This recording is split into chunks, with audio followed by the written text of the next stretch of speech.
Good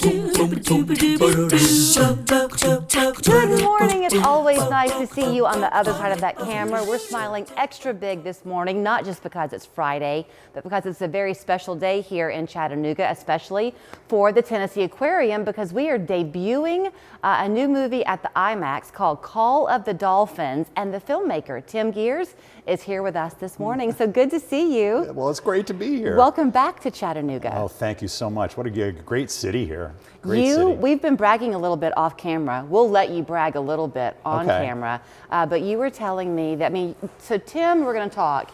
His whole life is underwater. You have a fascination with the natural world. I love it. Under our seas. I love it. So you are an aquarium aficionado, I would think. I have been all over, and I'm telling you, I hope everyone in Chattanooga appreciates what they have, because you have a world-class aquarium. It's amazing. Every aquarium I go scuba diving. Oh, really? In the aquarium, yes.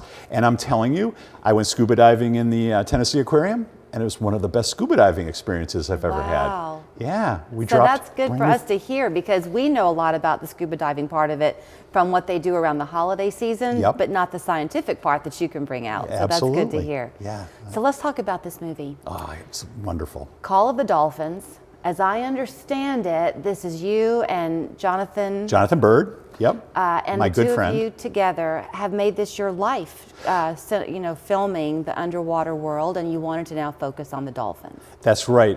Jonathan and I met 30 years ago. We worked on a TV show called Beneath the North Atlantic together, and it was the first time we ever met.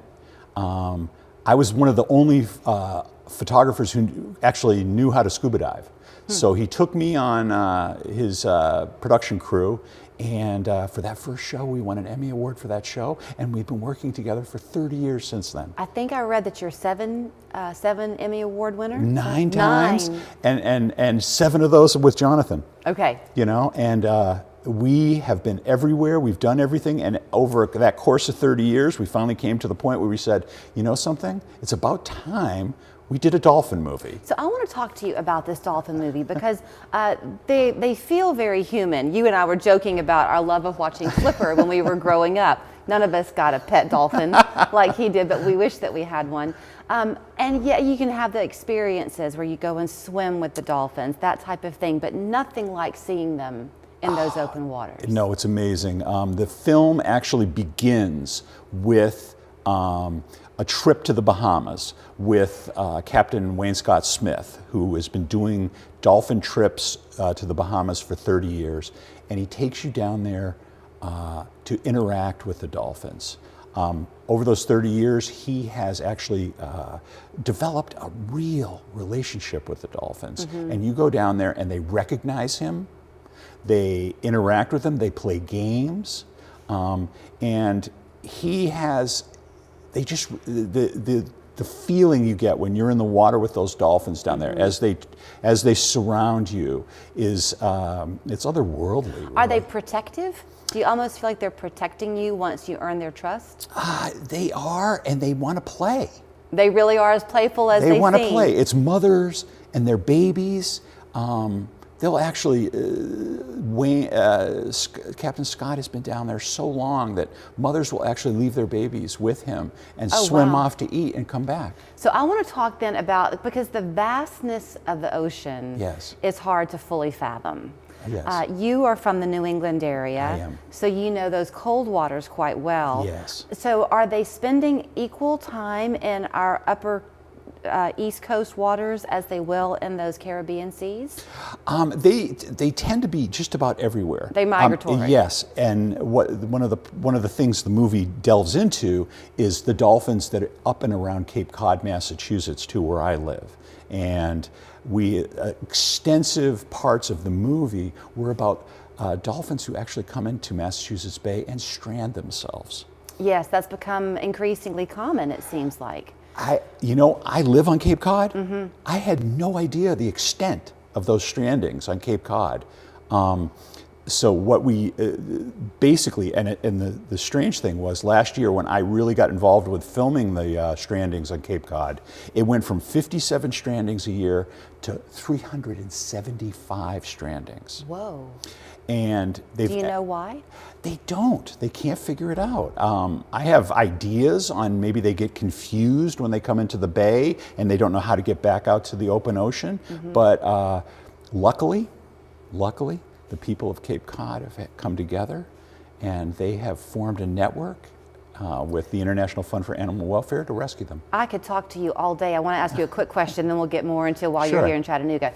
Do you remember like 15, 20 years ago when we began to learn that when you had like bottles of soda, like 6-packs, you should cut the plastics because it would get caught on their noses? Do you remember that? That is big. That is still big. a thing? It is a thing. And those not so much because they've done away with the rings. Okay. You know, you don't really see that in grocery stores anymore, but this is something that's related, and the film actually talks about this. This is something related to even a place like Chattanooga where plastics get into the river. Yeah.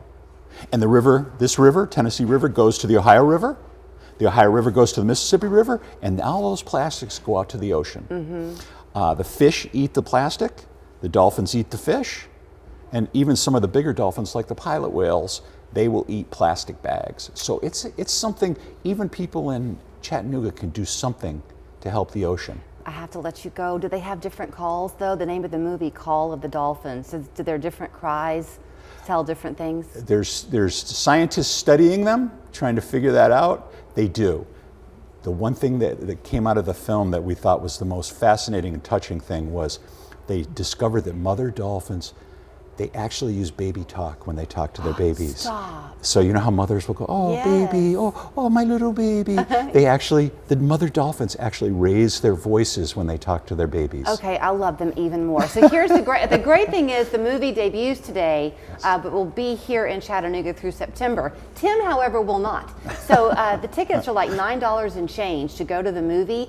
That ticket price, if you're lucky enough to get one for $6:30 tonight, also gives you a chance to hear from him. He'll be doing a Q&A with folks, and you can learn much more than I could get into. Thank you so much. Oh my gosh, I hope that you will come back. I will, anytime. Great to see you. tnaqua.org, by the way, is where you'll go to get your ticket. It's called Call of the Dolphins.